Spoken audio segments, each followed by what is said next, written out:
Strong public schools make strong communities. There's an East Baton Rouge Parish School in your neighborhood, building the leaders of tomorrow every single day. It's a thankless task, but they look after our children and they look after the future of Baton Rouge, the future of Louisiana, and the future of this country. Our commitment is providing quality public schools for the capital city.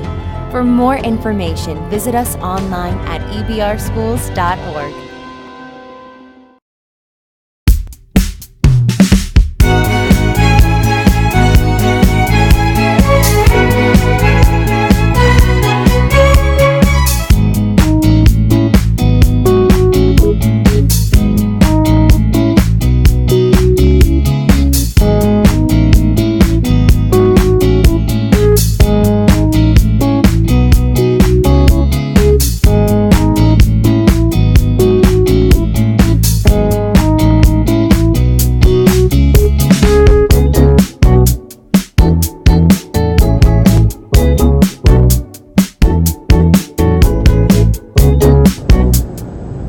Hello, and thank you for joining us for I Care Live. I am Cecile Washington, a graduate student at Southern University. I am here with Miss Sarah Bolognino, I Care intern for LSU. She will be talking with us today about evidence-based strategies for reading interventions for parents and teachers in which they can use to help their kids and empower them to become better readers. Miss Sarah, can you please tell us a little bit about this program? Yeah, so we're just going to be talking about several different strategies that can be used at home. Parents can, implement them at home with their own children. Teachers can use them at the class-wide level at schools for their struggling readers.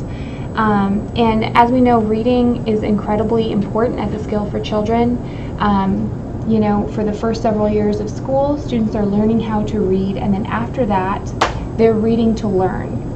And so it's quite important, if students are struggling with this, that these strategies be implemented by parents and teachers to help to catch up those students so that they can be successful in school and then successful in their careers later on. Okay, great. So let's just jump right into it. What are the essential skills of reading? So research has identified 5 essential skills for reading, and these skills build upon one another. So you start out with one, once you master it, you kind of move on to the next. We start out with what's called phonological awareness. It's also called phonemic awareness. And this is essentially listening to auditory sounds and being able to manipulate those sounds. Understanding that when you hear a sentence, it's broken down into individual words. Those individual words have smaller units of sound that can be manipulated to make new words. Then we move into phonics, which is essentially taking that skill of phonemic awareness and connecting it to written language. Understanding that, when I draw this, it's called an A, and that sound can be made as A or ah, and there are certain rules that are applied to language. From there, a student likely is able to sound out words, but they're doing so slowly, sometimes inaccurately, because there are a lot of rules in the English language. And so that's when you would target the third reading skill, which is reading fluency. And that is the ability to quickly and accurately read words. Then you would move into building a child's vocabulary. That is going to help them to learn the meaning of words and essentially move up to that next highest reading level or grade level. Lastly, the most kind of complex and nuanced skill is comprehension. And that is, now that I can read, can I actually retain what I'm hearing and be able to apply that and use that? Can they answer questions about what they've just read? And that, of course, is the ultimate goal for people to understand what they're reading and then be able to use it. That's right. So how do parents and teachers help children actually develop this phonological awareness? So of course this is going to be the one that we start out with first. So there are a lot of kind of fun activities for kids at this age. You may take a word and ask a child to clap out the sounds. So you may say elephant and practice with the child. Let's clap out the sounds. Elephant. You can do that with all kinds of words. Cat. Let's clap out the sounds. At. They're learning that the words are broken down and can be segmented into these smaller pieces. You can also have kids hopscotch or jump as they're saying the sound names, kind of make it fun. They can also do the opposite, which is blending together those individual sounds of words to make a full word. So I can say d, or. What is that? The child will say d, or door, door. I know that word. Or similarly, you may say app. Blend those words together. Map. You could also practice with what they call deletion exercises, where you would say, what's door without d? And the child has to say or. And then you can say, okay, well, let's actually delete and then substitute. Let's say 10, replace t with What is that? And the child has to say men. And so you're kind of learning how to play with language. I will link later to some resources online that parents and teachers can use that have these kinds of activities already laid out for them. That'd be great. I'm sorry. Also, another way that you can build phonological awareness is through using sound boxes. Either, kids can just have little things like this on their desk, or they can even use a page protector like this. And as the teacher or the parent says a word, they can move pennies or tokens into each category. So the teacher says cat. The child will say, okay, how many sounds is that? K, a, t. There are 3 sounds. Okay. So that's just kind of another way to do it. You can also use these little bingo boards here that have pictures drawn on them. And, the teacher can say, I would like you to point to the pictures that start with the same sound as the word home. The child has to say home. Okay, home, is that like truck? Home, is that like heart? Yeah, I see that's the same, and so again, it's just kind of another way to do it. You can also take pictures and say, I'd like you to make a pile here, and each, the initial sound should be p, okay? Put anything that starts with p in this pile. That kind of thing. Those are also activities that can be used to build phonological awareness skills. Okay, those sound like some really good interactive and fun activities that parents and teachers can do with the kids. So after our children have mastered this phonological awareness, how do we help them with the phonics? So that's when we're connecting it to letters and to written language. And so essentially the activities are going to be very, very similar to the phonological awareness skills. However, you're going to be incorporating letters. And so you may do that same activity here, except this time the child is using a marker and actually writing in the letters rather than just moving tokens. You could use a worksheet such as this one over here where the letters are already provided. This is a little bit easier if they're kind of just starting out in this phase.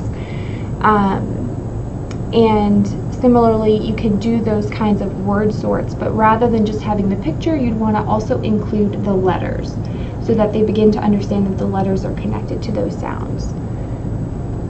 What grade level is this roughly? It will depend on, the age and the skill level of the child. Some students, especially those who have a reading disability, may continue to struggle with things like phonics in 2nd, 3rd grade. Some kids are going to pick up on it more quickly. So usually the early elementary school ages, and then as you get into the later ages, you're building more into that fluency, vocabulary, and comprehension sort of phase. Very good. So how do we target this fluency? So now your child's reading, they're reading kind of slowly, they might be making errors. And so we target fluency to increase that speed and increase the accuracy. There are a lot of different things that we can do here. One really good one is to just use flashcards. I like to use the Dolch sight words. Those are easily available online. They have them for each grade level. It's just a list of commonly used words. And the child essentially practices flashcards to memorize them so that they are really easily spotted and can be said out loud. What I recommend doing is having what's called a learning deck. Those are the words that the child is still trying to master. And then for words that the child knows very easily and has a repeated history of getting correct, those words can go into a mastery deck. That mastery deck can be reviewed maybe once a week just to make sure that they're remembering those. And you may take 10 different words. Maybe the child, to have in the learning deck, maybe the child knows a few of them, and then there are many others that they don't know. In order to use this strategy, what you would do is go through each of those words in the learning deck, and you may use them in a sentence. Ask the child if they know what that word means. Ask them to explain it. Just make sure that they comprehend what the word is. Then you will go ahead and read the words to the child. So I might say, if I was practicing this with a child, both, and ask the child to repeat. I'll demonstrate with you. Yes, thank you. And then you want to make sure to correct errors as well. And so if I were to, the teacher or parent were to correct an error, they would ask the student to say the correct pronunciation after they said it. So if I said before and you were to mispronounce it as a child, Bafer. I would say before. Before. Very good. You can also go ahead and, rather than putting the word at the end, kind of put it just a few cards back, and that will give the child extra practice with those words that they're having trouble with. If motivation is an issue and the kid is just thinking, I can't do any of these, try to put in some of those words that are easy for him or her. That's going to make the child feel like, I can do this. This is easier for me. And it's going to help them have more motivation to get to those words. Frustration. Mm-hmm. Also, we want to make sure that these are at the child's instructional level. So even if the child is in 3rd grade, if they don't know those kindergarten words, start with those. You want to make sure that you're building from where the child is. And so that's one good strategy for fluency. Another one is called repeated reading with passage preview. And when you're practicing this with a child, you want to choose a passage that's about 50 to 300 words, depending on the child's age. The older kids can have longer passages. And you want to make sure that this is also in the child's instructional range. So maybe on their first reading, they get about 85% of the words correct. But maybe it still takes them a while to get through it. Maybe they aren't comprehending what they're reading. So the teacher or parent could say, okay, I want to do a passage preview. I'm going to read this with you. I'm going to read it first. I want you to follow along with your finger so that I know that you're following me. And so if I were going to model this, I would say, please follow along with your finger. My dog is Spot. Spot has a ball. It is a red ball. And so I'm just checking to make sure that you're doing that with me. After that, I would ask the child to go ahead and read. If she pauses for more than 3 seconds, I'll go ahead and say the word. If she gets a word incorrect, I'll go ahead and make that correction for her and ask that she repeat the word that I provided. So if we were actually practicing this passage, I would ask you to go ahead and read it. Okay. My dog is Spot. Spot.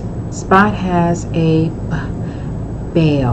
ball. It is a red ball. Good.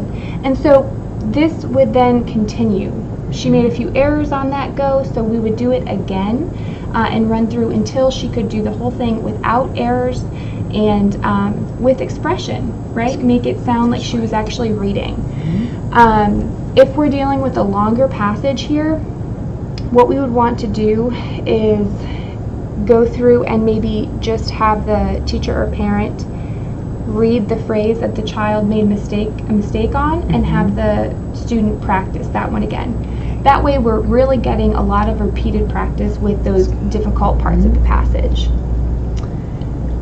Okay, So how would teachers and parents improve their students' vocabulary and comprehension? It's really big in the school system, so what could they do to build that?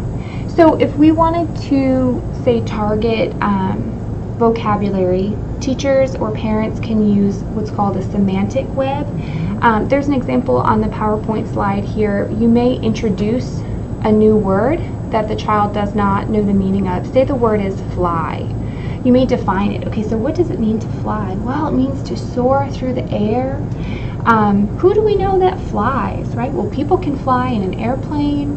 Birds can fly in the sky. Superman and everybody. Superman can fly, yeah.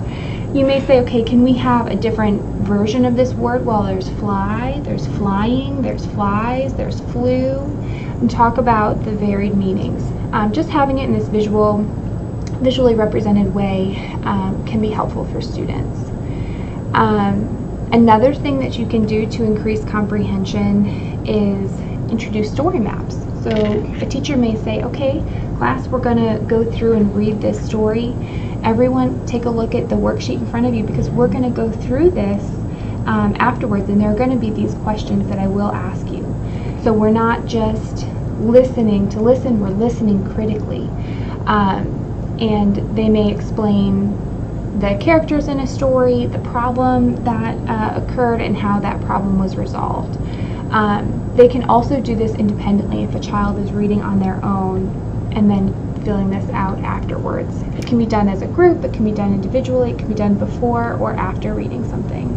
Okay, great. And so what are some other things parents and teachers can do to make what we've discussed more effective? So actually, I'm sorry, I forgot to mention this other one too for comprehension. Another thing that parents or teachers can do when they want to check for a class's comprehension is they can use response cards. So this might be that they simply have individual index cards on kids' desks. Maybe there are pre-printed answers like yes and no.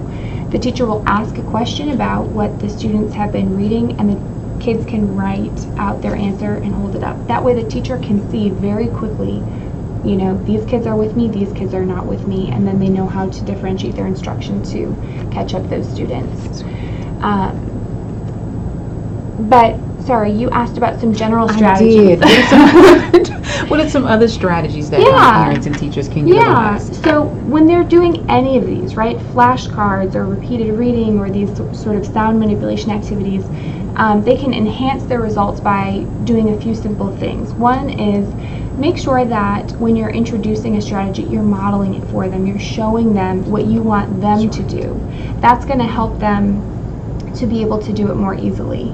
You want to make sure that you're prompting them for answers. Sometimes as parents and teachers, we love our kids and we want to help them a little bit too much. We want to make sure we're not giving them the answers. We're really supporting them in giving us the answers. We want to make sure that they have a lot of different opportunities to respond. That's why those response cards are good. You want to constantly be checking their knowledge. And also it's important to praise their effort and their improvement. You know, say you go through flashcards and the first time they get 5 and the second time they get 7. Well, you're saying you got 7 this time. You know, you're getting better, and I can see that and I appreciate that, even if they're not at that, you know, that 10 out of 10 mark. Something positive. Yeah, and then lastly, just developing some kind of a routine. If students know when I come home from school, I have a snack, and then I sit down, you know, with my parent or sister or whoever, and read for 30 minutes, then that's, you know, a routine that's established, and that's good practice that they're getting every day. Also, I just wanted to mention too that these strategies can be taught to older siblings to then work with, you know, younger siblings, and they can sort of do that as peers together. Right, great. So we have this information.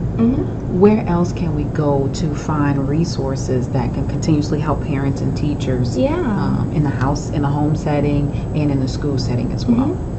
So the Florida Center for Reading Research is an excellent organization that has a lot of just printable documents for parents, for teachers.